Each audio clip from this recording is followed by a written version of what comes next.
In today's video, I'm going to show you how to integrate Trello with Notion in just 5 minutes. Let's get started. Open your web browser and go to Trello.com. On the top right corner of the homepage, click the Login button. You can log in using Google, Microsoft, Apple, Slack, or simply your email address. Once you're logged in, you'll land on your Trello dashboard. Next, choose the board you want to connect with Notion and open it. In the board view, look at the top right corner and click on the Power-Ups button. Power-Ups allow you to add extra features and integrations to your board. Now click on Add Power-Ups. A new screen will appear where you can search for available integrations. In the search bar, type Notion plus Trello two-way sync. This is the power-up we'll be using to link Trello with Notion. When it appears in the list, click on the Add button next to it.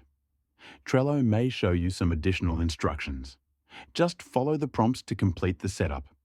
And that's it. You've successfully integrated Trello with Notion. From now on, any changes you make in Trello will sync in real time with Notion, and updates in Notion will reflect back in Trello.